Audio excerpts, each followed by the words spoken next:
D'après les informations de BFM TV, tombé ce lundi soir, l'état de santé de Pierre Palmade, victime d'un grave accident de la route vendredi dernier, ne serait plus inquiétant.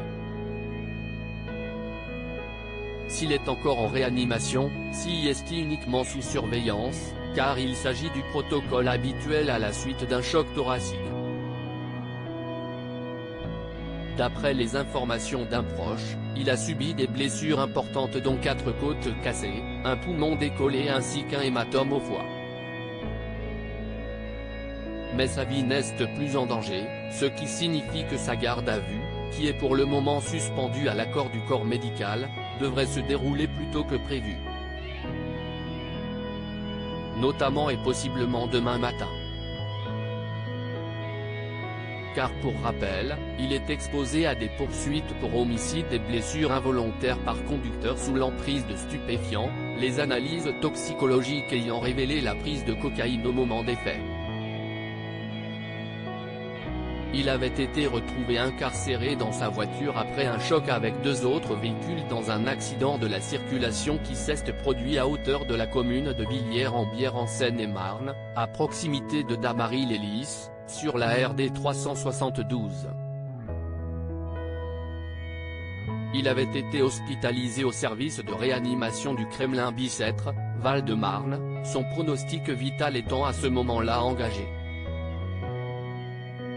3 personnes ont été grièvement blessées lors de l'accident de la route impliquant la responsabilité de Pierre Palmade ce 10 février 2023. D'après les premiers éléments de l'enquête, la Peugeot de l'humoriste a percuté frontalement une Renault Mégane, après s'être déportée, dans laquelle se trouvaient 3 personnes, une femme enceinte, son beau-frère de 40 ans, qui conduisait la voiture, et l'enfant de ce dernier, âgé de 6 ans. Vendredi soir, ils étaient tous 3 en urgence absolue et grièvement blessés.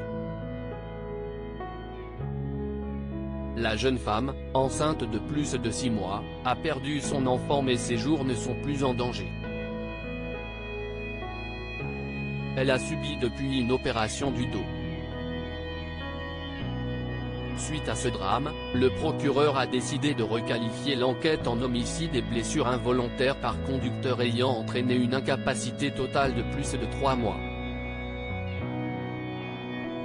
En effet, le parquet a considéré que le fœtus était viable, ce qui explique le nouveau chef d'enquête.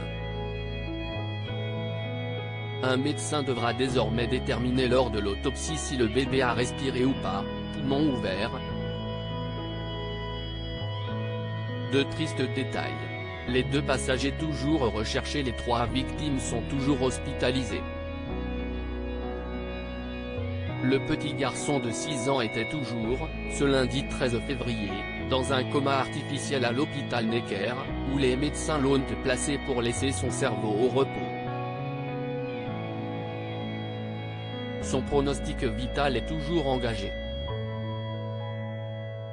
Il souffre également de blessures à la mâchoire et au menton. Son père est polytraumatisé et a été opéré à 4 reprises, notamment du cœur.